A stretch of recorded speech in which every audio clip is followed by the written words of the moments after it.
ಸ್ನೇಹಿತರೆ ನಮಸ್ಕಾರ.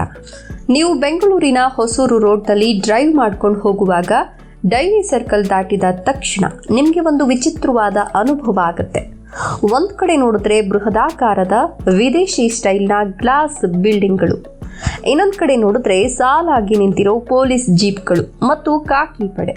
ಹೌದು, ಬೆಂಗಳೂರಿನ ಹಳೆಯ ಮಣ್ಣಿನ ಸೊಗಡು ಮತ್ತು ಹೊಸ ಐಟಿ ದರ್ಬಾರ್ ಎರಡು ಮಿಕ್ಸ್ ಆಗಿರೋ ಜಾಗ, ಅದೇ ನಮ್ಮ ಆಡುಗೋಡಿ. ಇದು ಕೇವಲ ಒಂದು ಏರಿಯಾ ಅಲ್ಲ, ಇದು ಕೋರಮಂಗಲದ ಎಂಟ್ರಿ ಗೇಟ್ ಮತ್ತು ಎಲೆಕ್ಟ್ರಾನಿಕ್ ಸಿಟಿಯ ಕನೆಕ್ಟಿಂಗ್ ಬ್ರಿಡ್ಜ್.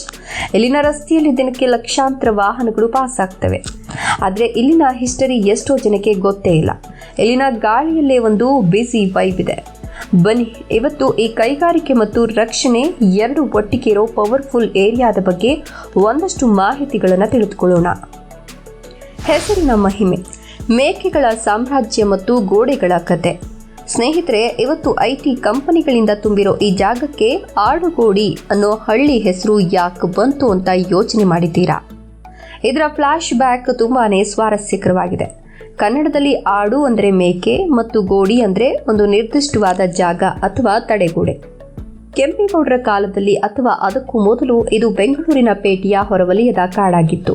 ಇಲ್ಲಿನ ರೈತರು ಮತ್ತು ಕುರಿಗಾಹಿಗಳು ತಮ್ಮ ನೂರಾರು ಮೇಕೆ ಕುರಿಗಳನ್ನು ಮೇಯಿಸಲು ಇಲ್ಲಿಗೆ ಬರ್ತಿದ್ರು ಮತ್ತು ರಾತ್ರಿ ಹೊತ್ತು ಅವುಗಳ ರಕ್ಷಣೆಗಾಗಿ ಇಲ್ಲಿ ದೊಡ್ಡ ದೊಡ್ಡ ದೊಡ್ಡಿಗಳನ್ನು ಕಟ್ಟಿದ್ರು ಅಂತ ಇತಿಹಾಸ ಹೇಳುತ್ತೆ. ಅಂದ್ರೆ ಇವತ್ತು ಎಲ್ಲಿ ಸಾಫ್ಟ್ವೇರ್ ಎಂಜಿನಿಯರ್ಗಳು ಲ್ಯಾಪ್ಟಾಪ್ ಹಿಡ್ಕೊಂಡು ಓಡಾಡ್ತಾರೋ ಅದೇ ಜಾಗದಲ್ಲಿ ಒಂದ್ ಕಾಲದಲ್ಲಿ ಮೇಕೆಗಳ ಸಂತೆ ನಡೀತಿತ್ತು. ಕಾಲ ಎಷ್ಟೊಂದು ಬದಲಾಗಿದೆ ಅಲ್ವಾ?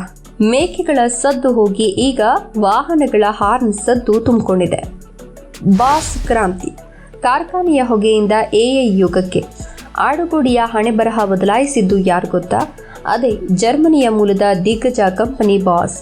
ಸುಮಾರು 70 ವರ್ಷಗಳ ಹಿಂದೆಯೇ ಬೆಂಗಳೂರು ಇನ್ನು ಗಾರ್ಡನ್ ಸಿಟಿ ಆಗಿದ್ದಾಗ ಬಾಸ್ ಅವರು ಇಲ್ಲಿ ತಮ್ಮ ಬೃಹತ್ ಫ್ಯಾಕ್ಟರಿಯನ್ನು ಶುರು ಮಾಡಿದ್ರು.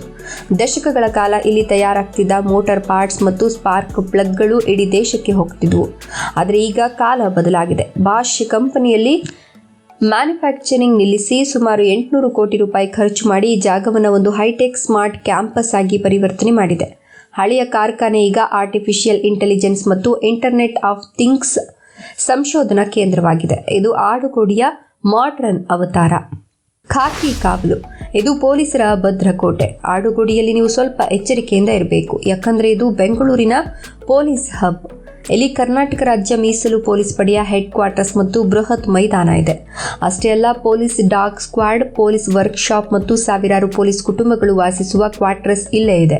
ಬೆಳಿಗ್ಗೆ ಎದ್ದು ನೋಡಿದ್ರೆ ಸಾಕು, ಗ್ರೌಂಡ್ನಲ್ಲಿ ನಮ್ಮ ಪೊಲೀಸ್ ಜವಾನರು ಬೆವರಿಳಿಸಿ ಪೆರೇಡ್ ಮಾಡೋದನ್ನ ನೋಡಿದ್ರೆ ಮೈ ರೋಮಾಂಚನವಾಗುತ್ತೆ. ಬೆಂಗಳೂರಿನಲ್ಲಿ ಎಲ್ಲೇ ದಂಗೆ ಹೇಳಲಿ ಅಥವಾ ಬಂದಾಗ್ಲಿ, ಎಲ್ಲಿಂದಲೇ ನಮ್ಮ ಪೊಲೀಸ್ ಸಿಂಹಗಳು ಲಾಠಿಯೊಂದಿಗೆ ಹೊರಡೋದು. ಈ ಏರಿಯಾದಲ್ಲಿ ಒಂದು ತರಹದ ಗಾಂಭೀರ್ಯ ಮತ್ತು ಶಿಸ್ತು ಯಾವಾಗಲೂ ಇರುತ್ತೆ. ಇಲ್ಲಿ ಕ್ರೈಮ್ ಮಾಡೋಕೆ ಕಳ್ಳರು ಕೂಡ 100 ಸಲ ಯೋಚನೆ ಮಾಡ್ತಾರೆ. ಶ್ರೀಮಂತರ ನೆರೆಹೊರೆ, ಕೋರಮಂಗಲದ ಬಾಗಿಲು ಮತ್ತು ಲೈಫ್ ಸ್ಟೈಲ್. ಆಡುಗೋಡಿಯ ಅತಿ ದೊಡ್ಡ ಪ್ಲಸ್ ಪಾಯಿಂಟ್ ಅಂದರೆ ಇದರ ಗೋಲ್ಡನ್ ಲೊಕೇಶನ್. ಇಲ್ಲಿಂದ ಕೋರಮಂಗಲ ಕೇವಲ ಕೂಗಳತೆ ದೂರದಲ್ಲಿದೆ. ನೀವು ಆಡುಗೋಡಿ ಸಿಗ್ನಲ್ ದಾಟಿ ಚೆಕ್ ಪೋಸ್ಟ್ ಕಡೆ ನಡೆದ್ರೆ ಫೇಮಸ್ ನೆಕ್ಸಸ್ ಮಾಲ್ ನಿಮ್ಮನ್ನ ವೆಲ್ಕಮ್ ಮಾಡುತ್ತೆ. ವೀಕೆಂಡ್ ಬಂದ್ರೆ ಸಾಕು, ಆಡುಗೋಡಿಯ ಯುವಕರು ಪಾರ್ಟಿ ಮಾಡೋಕೆ, ಸಿನಿಮಾ ನೋಡೋಕೆ ಕೋರಮಂಗಲಕ್ಕೆ ಹೋಗ್ತಾರೆ. ಒಂದ್ ಕಡೆ ಶ್ರೀಮಂತರ ವಿಲಾಸಿ ಜೀವನ, ಇನ್ನೊಂದ್ ಕಡೆ ಆಡುಗೋಡಿಯ ಮಧ್ಯಮ ವರ್ಗದ ಬದುಕು. ಇವೆರಡು ಅಕ್ಕಪಕ್ಕ ಇರೋದು ಇಲ್ಲಿನ ವಿಶೇಷ. ಕೋರಮಂಗಲದಲ್ಲಿ ಬಾಡಿಗೆ ಕೊಡೋಕೆ ಆಗದ ಎಷ್ಟೋ ಐಟಿ ಉದ್ಯೋಗಿಗಳು ಮತ್ತು ಸ್ಟೂಡೆಂಟ್ಸ್ ಆಡುಗೋಡಿಯಲ್ಲಿ ಕಡಿಮೆ ಬಾಡಿಗೆಗೆ ರೂಮ್ ಮಾಡಿಕೊಂಡು ಕೋರಮಂಗಲದ ಲೈಫ್ ಎಂಜಾಯ್ ಮಾಡ್ತಾರೆ. ಟ್ರಾಫಿಕ್ ನರಕ ಮತ್ತು ಮೆಟ್ರೋ ಭರವಸೆ ಎಲ್ಲ ಓಕೆ, ಆದರೆ ಆಡುಗೋಡಿಯ ರಿಯಲ್ ಪ್ರಾಬ್ಲಮ್ ಏನು ಗೊತ್ತಾ? ಅದೇ traffic jam. Hosur main road ಅನ್ನೋದು ಬೆಂಗಳೂರಿನ ಲೈಫ್ ಲೈನ್ ಆಗಿರೋದ್ರಿಂದ ಇಲ್ಲಿ ದಿನದ 24 ಗಂಟೆಯೂ ವಾಹನಗಳ ಜಾತ್ರೆ ಇದ್ದೇ ಇರುತ್ತೆ. ಡೇರಿ ಸರ್ಕಲ್ನಿಂದ ಆಡುಗೋಡಿ ಸಿಗ್ನಲ್ ದಾಟೋಕೆ ಪೀಕ್ ಅವರ್ನಲ್ಲಿ ನಿಮ್ಮ ತಾಳ್ಮೆ ಪರೀಕ್ಷೆ ಆಗುತ್ತೆ.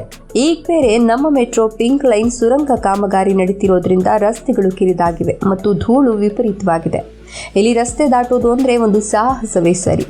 ಆದರೆ ಒಮ್ಮೆ ಮೆಟ್ರೋ ಬಂದರೆ ಆಡುಗೋಡಿಯ ಚಿತ್ರಣವೇ ಬದಲಾಗುತ್ತೆ ಅನ್ನೋ ಭರವಸೆ ಜನರಿಗಿದೆ. ವಿಡಿಯೋ ಇಷ್ಟ ಆಯ್ತಾ? ಆಡುಗೋಡಿಯ ಬಗ್ಗೆ ನಿಮ್ಮ ಅನಿಸಿಕೆಯನ್ನು ಕಮೆಂಟ್ ಮಾಡಿ, ಲೈಕ್ ಮಾಡಿ, ಶೇರ್ ಮಾಡಿ ಮತ್ತು ನಮ್ಮ ಚಾನಲ್ಗೆ ಮರೀದೆ ಸಬ್ಸ್ಕ್ರೈಬ್ ಆಗಿ.